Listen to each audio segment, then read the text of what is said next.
This is Times Drive and I'm Joel Pereira, and after years of bitching and whining, now seems to be the perfect time to be an Indian biker. Sure, you've got Harleys and Ducatis and liter class Hondas and Suzukis, but what's really the key word here is affordability. What we want are fun, affordable motorcycles. Enter the Hyosung 250 Comet R.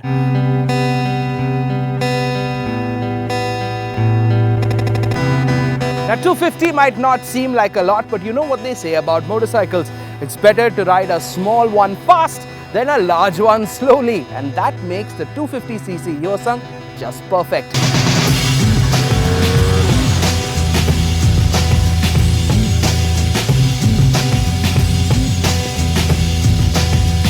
And it isn't like you're not spoiled for choice. Kawasaki opened up 4 years ago with the Ninja. Then came Honda with the brilliant CBR 250, the firecracker KTM Duke, and now the Hyosung GT25OR. And here's the best part, they're all sharp and fun, and you don't need to bankrupt Greece to buy your own one.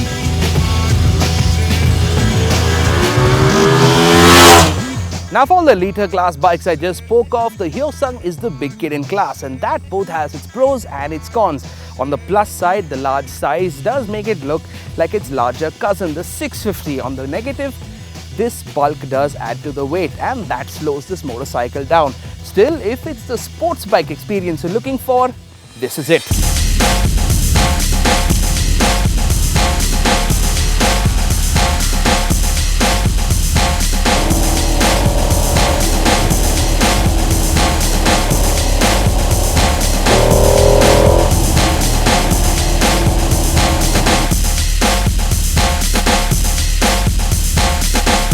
Now under the cool fairing, you've got a 249cc 75-degree V-twin DOHC engine. Peak power output is about 26 bhp, coming in at 10,000 RPM.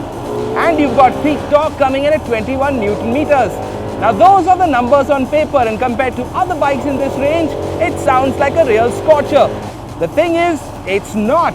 You've got a great revving engine, but power isn't explosive, the kind you'd get from a smaller motorcycle like the Duke.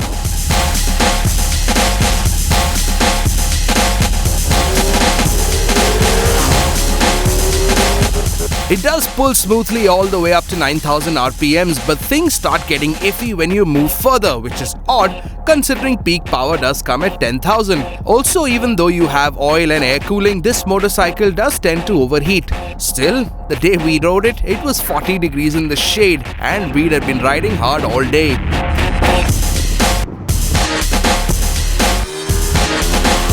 Now transmission comes from a 5-speed gearbox, which does feel a little less than precise. You do need a heavy left hand to work the clutch, but on the plus side, even though this is a 5-speeder, the gears are well spaced, so you don't need to use that clutch too much.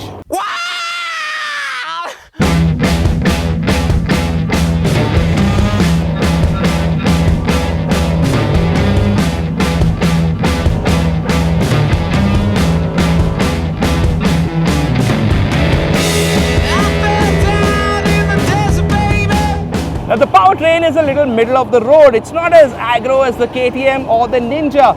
Neither is it as smooth and relaxed as the CBR. And that's what you're going to get with the handling as well.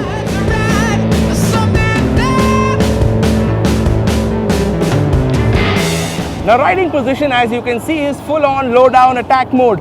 But because of the 180 kg weight, does not feel that way.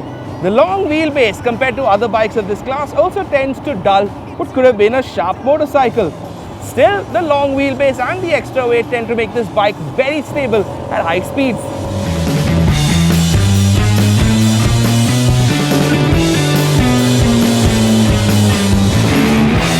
Adding to the sense of stability are the 110 and 150 tires, giving you great levels of grip.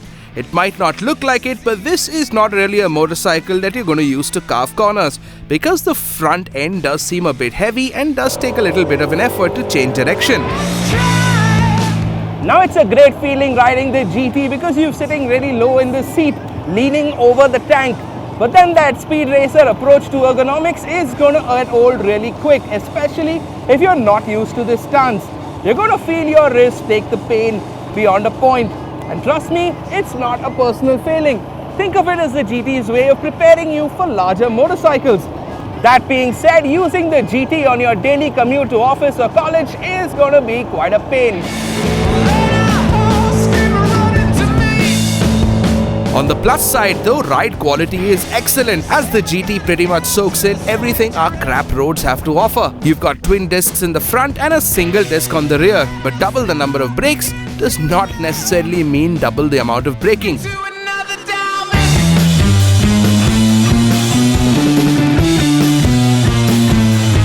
Funnily enough, one of the biggest advantages this bike has over the competition is the way it's styled, and that we're going to have to show you standing still. As far as looks go, this is the most badass by far.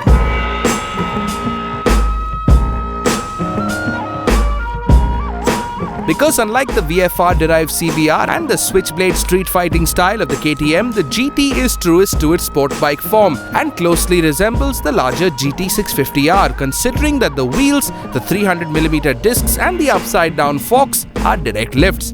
You've also got Ducati-like vertical dual headlamps along with a massive air intake, a huge visor and the long exhaust, and it's easy to see what I'm talking about. If you like your motorcycle stylish, this is the motorcycle you need to get.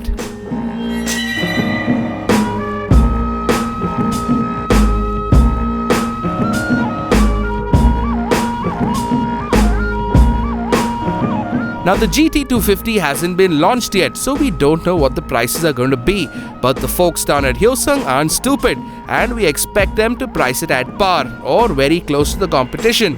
And that's exactly where the GT250 should be.